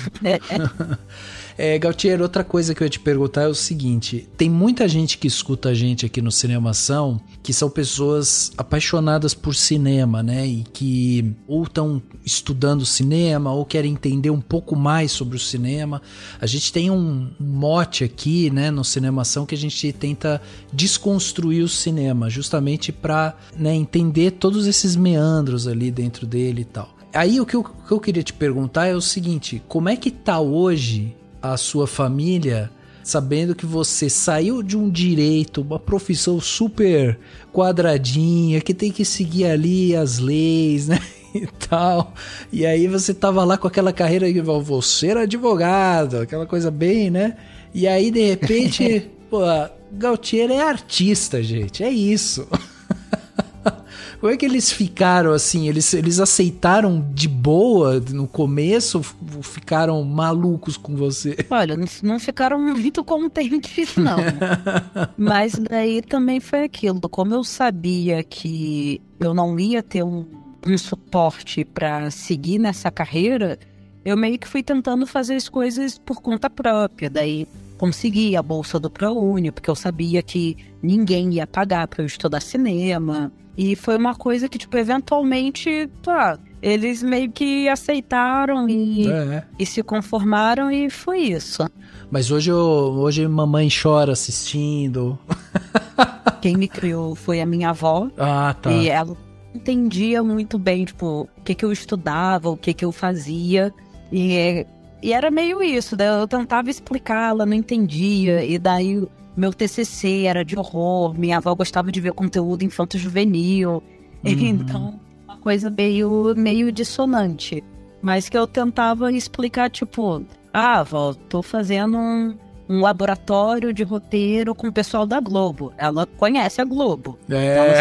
Então, a Globo é importante. Sim. Daí tive uma aula com o Lázaro Ramos, tirei uma foto com ele, mostrei pra ela. Ela não sabia o que significava ter uma foto com o Lázaro Ramos, ter estudado com ele, mas ela conhecia o Lázaro, tipo, isso é bom, né? Se você tá com o Lázaro, deve ser bom. É isso aí. Ah, que legal. E aí, pra quem tá pensando em seguir com a carreira e tal, o que você diria hoje? Porque você falou sobre, né, você tem uma formação teórica ali, né, você estudou, né, foi atrás, você falou que quando foi pegar a direção, você foi fazer curso e tal. Então, o que você diria pra pessoa que tá ou pensando em entrar na área, ou tá, né, pensando em sei lá, sair do direito e vir para a área, né?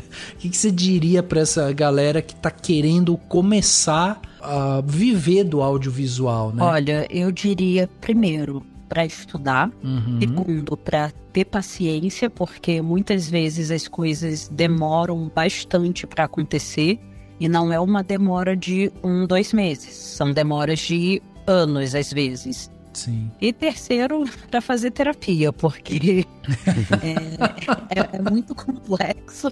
O mercado é cruel, é difícil de você entrar nesse mercado. E quando você entra, você vê que, tipo, essa foi a parte mais fácil. Porque daí você precisa se manter nesse mercado. Então, às vezes acaba acontecendo de uma pessoa decide entrar na área, quer ser roteirista, faz um curso, consegue entrar numa sala como assistente e depois não consegue pegar outras salas. Então, assim, continue sempre estudando, mesmo que você tenha 5, 10, 15 anos de carreira, sempre tem alguma coisa nova para aprender. Leia roteiros. Para mim, ler roteiro é a melhor forma de aprender a escrever roteiro. Inclusive, esse foi um exercício muito importante que eu fiz quando eu estava escrevendo o meu piloto, que ganhou o Cabiria, porque era um piloto que eu tinha outros 2 pilotos como referência, que eram o piloto de Modern Family e o piloto de This Is Us. Então, o que eu fiz? Peguei esses pilotos, eu li eles, depois eu assisti eles e depois eu reassisti enquanto eu lia, para eu entender como que aquelas palavras tinham virado aquela cena. Interessante. E também para eu entender como que aquelas palavras tinham nascido daquela cena. Então é um exercício que eu recomendo bastante, que é um exercício que, assim, é gratuito, você pode fazer em casa, se você jogar nome de séries famosas, roteiro, PDF no Google, você acha. Hoje em dia existem milhares de bibliotecas de roteiros por aí, ainda mais para quem fala inglês. É muito fácil de achar esses conteúdos. Os streamings facilitaram o nosso acesso aos conteúdos já gravados. Então é o que eu recomendo. Boa, adorei. E aí, só pra gente fechar também, né, essa parte de produção e tudo mais, queria que você falasse um pouco também sobre o Macumba Lab, né? Ele é um coletivo de profissionais negros, né, do audiovisual do Rio Grande do Sul. Você é uma das fundadoras. E aí, como é que tá esse projeto também, esse coletivo? Então, o Macumba Lab, ele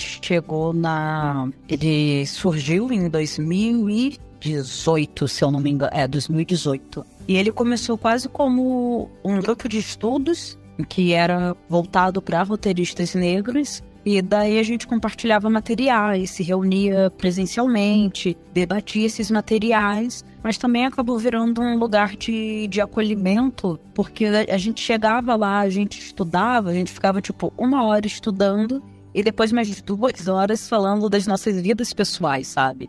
Porque é um lugar muito incomum de você não apenas ser uma pessoa negra no Rio Grande do Sul, mas você ser uma pessoa negra que trabalha com audiovisual no Rio Grande do Sul. Então tinham muitas experiências e vivências que a gente tinha em comum. E, eventualmente, o grupo de estudo foi se expandindo. A gente começou como roteirista, só que aos poucos começaram a chegar técnicos de som, fotógrafos, atrizes, produtores. E a gente acabou se tornando esse coletivo. Fizemos algumas ações durante a pandemia, fizemos lives com algumas instituições. O Macumba Lab foi um grande parceiro do Fade to Black no ano passado.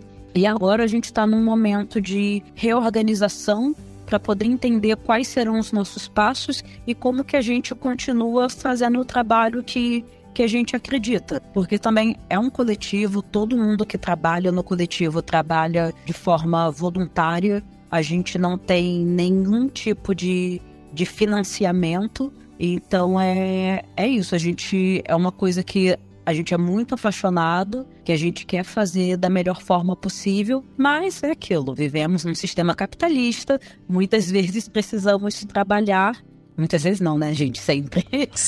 Precisamos trabalhar e a gente não consegue sempre dedicar o tempo que a gente queria para o coletivo.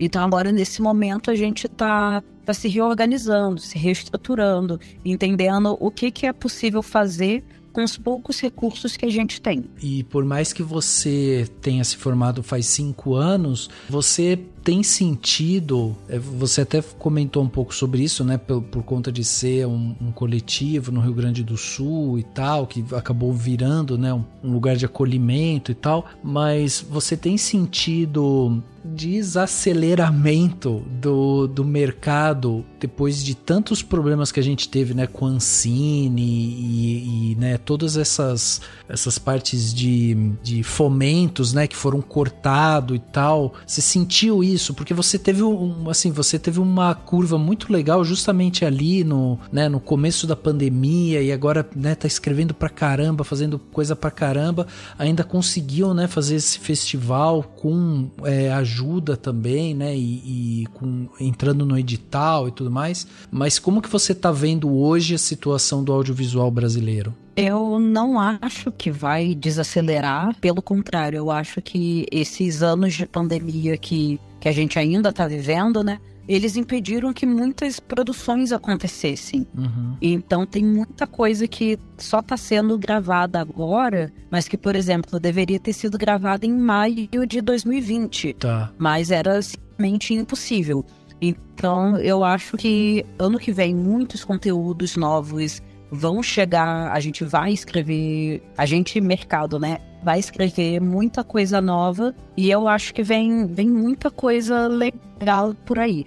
Só completando a pergunta do Rafa, a minha pergunta vai no sentido também relacionado ao local, né, ao eixo, né, que geralmente se fala muito de como às vezes tudo é muito centralizado no eixo Rio-São Paulo e tal. Você vê também como uma coisa do tipo, não, dá pra ficar no sul mesmo, vamos fazer aqui mesmo, porque, enfim, como que você vê essa questão? Ou você acha que pra você o importante é tocar o barco independente de onde for e tal? Não, eu acho que temos que ir independente de onde. Então, eu tenho aceitado alguns trabalhos que são fora do Rio Grande do Sul e isso também permite que eu me conecte com outros profissionais, né? Porque eu me conectei com muita gente durante 2020, 2021, devido a eventos online, lives, etc. E agora eu tô conseguindo conhecer essas pessoas pessoalmente, né? Cara a cara. E não sei, eu também não me prendo muito. Da mesma forma que eu saí de Angra para ir para Porto Alegre, eu também posso sair de Porto Alegre para ir para um terceiro lugar e sair desse terceiro lugar para ir para um quarto lugar. Então, não me prendo muito à localização. Eu quero continuar trabalhando e continuar produzindo.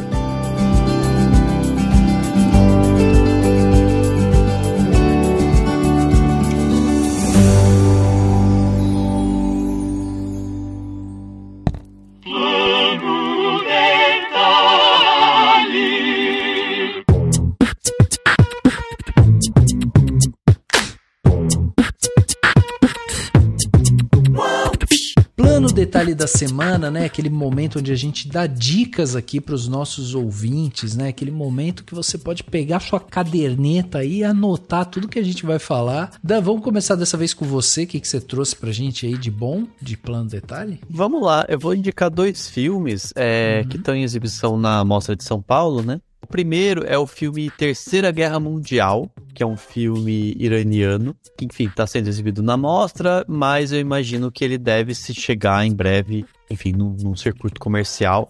E ele é muito interessante, assim, ele tem umas reviravoltas muito bacanas. Ele é daquele filme tenso, né? Que você fica vendo assim, querendo ver o que vai acontecer e tudo mais. E ele é irônico e ao mesmo tempo cheio de sacadas, assim. Porque basicamente, só pra, né, as pessoas entenderem, ele conta a história de um homem muito simples, muito humilde, que perdeu tudo, né? Perdeu a família e tal. E ele começa a trabalhar na produção de um filme, né? Que é um filme sobre a Segunda Guerra Mundial, né? E aí acontecem coisas inesperadas na produção e o diretor, enfim, o pessoal resolve que ele pode muito bem fazer o papel de ninguém menos que Hitler no filme, né? E aí ele é botado lá pra aparecer vestido de Hitler, tal, enfim. Só que nesse meio tempo acontecem algumas coisas que ele tinha um romance, essa namorada vai atrás dele pra pedir ajuda, e aí começa a degringolar um monte de coisa, que as coisas vão acumulando, juntando. É assim, aí depois de um tempo ele para de ser engraçado, ele fica tenso mesmo, mas é maravilhoso, é um filmaço, assim, muito interessante, muito cheio de elementos que dá pra refletir a respeito, sabe, várias imagens interessantes de se pensar. Enfim, fica aí a dica então do Terceira Guerra Mundial. Se você estiver ouvindo no podcast, tiver ainda alguma sessão da Mostra de São Paulo, corre lá, boa sorte. Mas se não, fica de olho no filme, que vale muito a pena ficar de olho, né? E tem um que vai ser mais fácil, que tá em cartaz online e de graça na plataforma da SP Cine Play, que é um filme chamado Um Homem. É um filme colombiano, né? Em espanhol sempre o título é mais legal, né? Porque é Um Varón, né? O título em espanhol. E que conta a história. Daí ele até lembra, parece um documentário, mas não é. Mas tem pessoas realmente de uma instituição, né? De equivalente à Fundação Casa aqui no Brasil, assim. Que aparecem lá, mas ele conta a história de um menino, um rapaz de 17 anos, assim, que tá nessa instituição, mas ele pode passar o Natal com a família e ele vai tentar fazer isso. Mas a história toda é basicamente assim, seguindo esse rapaz, tentando entender ele, e ele tem que ser, né, um homem, né? Ele tem que ser bruto, porque ele vive uma realidade muito dura, e aparece ele com uns caras no bairro dele, que são tipo assim, tudo aquelas caras, bem aquela coisa do tipo, né, tem que, não sei o que, pega a arma, vamos lá, tem que ser. Só que ele tem uma sensibilidade muito grande. Ele tá muito emocionado, muito triste, né, por conta das coisas que aconteceram.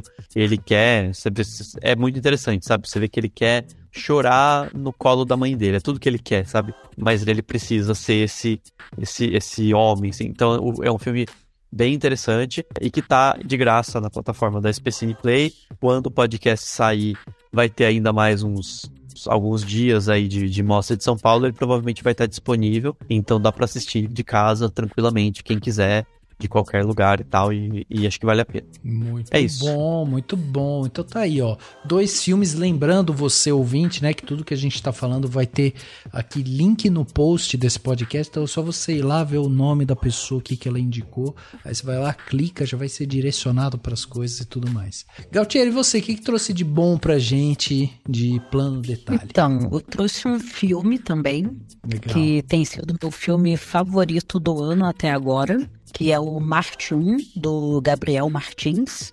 Tá em cartaz em alguns cinemas, acho que em todas as regiões do Brasil. E, assim, é um filme sensacional, é lindo, é fofo. Preparem-se pra chorar, pra rir. E, nossa, esse filme tem um lugar muito, muito especial no meu coração. É aquele tipo de filme que eu terminei de assistir e pensei, poxa, queria ter feito ele, hein? É isso, Gautier? Tem mais algum? Um livro, alguma coisa, não? Deixa eu pensar, eu só tinha pensado em um. Não, não precisa ter mais. É só... Assistam o post de Volta aos 15, né, gente? Pelo amor de Deus. Sim. É isso aí, pelo amor de Deus. É isso aí. Vou deixar anotado isso aqui mesmo. Tem que assistir lá. Demais, demais. Muito bom. Eu vou fechar aqui o Plano Detalhe, então, com um canal do YouTube que eu tô viciado neles agora, que é o História Cabeluda. O História Cabeluda, pra quem não sabe, é um canal que é conduzido lá pelo Gustavo Gaiofato. Bom, ele é um comunista, né? Ele visa fomentar o pensamento marxista, leninista nas redes através desses vídeos e tal. E basicamente o que ele tem feito ultimamente assim, são reacts de situações ali que ele vê, né? Sei lá, acontece lá um papo entre dois liberais num podcast e tal. Ele pega um trecho e aí ele fica reagindo. O Gustavo é muito engraçado, o jeito dele e o jeito que ele explica as coisas são muito bons também. E eu tô adorando os vídeos dele, assim, ele tem feito bons vídeos, principalmente porque, além dele ser um cara muito carismático, as explicações dele são muito boas também. Ele consegue posicionar a gente de uma maneira muito clara, assim, inclusive na história. E a função dele principal é justamente combater, né, a desinformação. Porque quando a gente fala sobre pensamentos marxistas e tal, existe, né, todo um temor ao redor quando falam de comunismo, socialismo. E aí a gente começa a perceber que as pessoas não sabem distinguir o que é uma coisa, o que é socialismo, o que é comunismo, o que é marxismo. Não sabem distinguir. E aí ele pega justamente essas pessoas que às vezes têm muito alcance, e aí as pessoas vão em grandes podcasts e falam suas teorias e tudo mais, e às vezes estão falando grandes bobagens, assim, porque não estudaram, não leram ali, tipo, o manifesto do Partido Comunista, né? Não leram, não entendem. Tem um outro livro que ele recomendou, muito bom, que eu anotei também, que é o Estado e Revolução, que é para você entender um pouco mais sobre o assunto e tal. Enfim, eu tô adorando os vídeos dele, eu acho ele um cara super engraçado, eu fico assistindo e rindo e tal. Eu já comecei a mandar uns vídeos dele lá pro Dani, porque eu acho que o Dani vai se matar de rir com ele. Eu já vi uns trechinhos já. É muito bom. Eu acho ele muito bom. Mas enfim, fica essa dica, vai lá, procura História Cabeluda, ou aqui, né, no post desse podcast vai ter link, é só você clicar, você vai direto pro canal, assiste uns vídeos lá, tem vários assuntos legais, é só você se inscrever e boa, porque o assunto é muito bom, né? E é isso.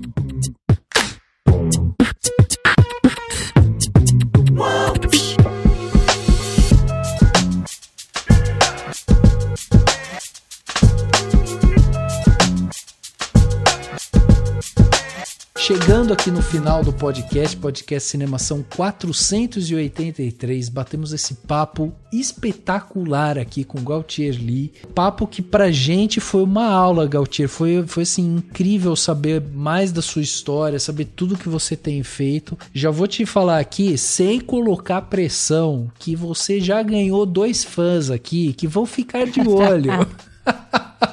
Muito obrigada. Longa-metragem, saindo longa-metragem. Estaremos lá. Estaremos todos os lá. Outros, né?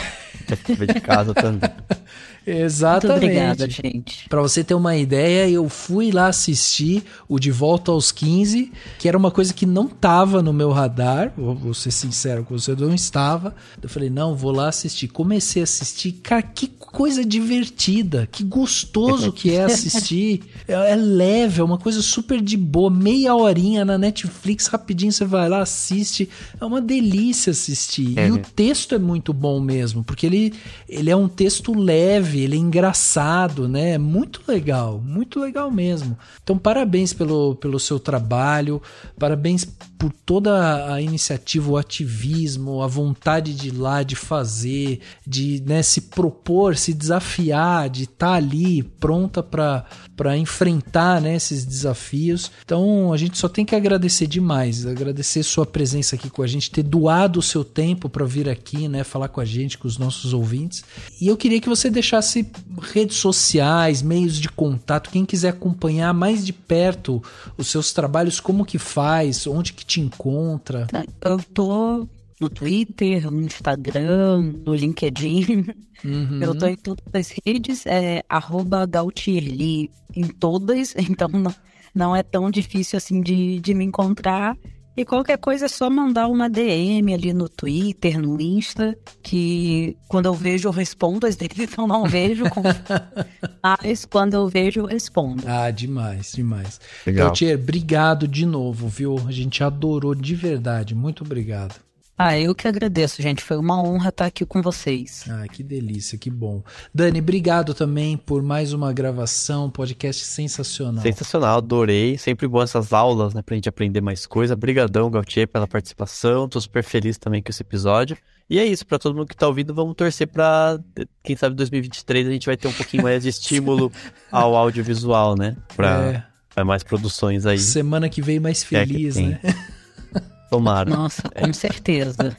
Com certeza. Esse pode ter sido o último podcast de uma era nefasta que está se afastando. O fim de uma era, graças a Deus. Graças a Deus. Isso mesmo.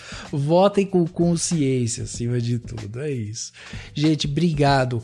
O podcast Cinemação 483 fica por aqui e a gente se vê no próximo.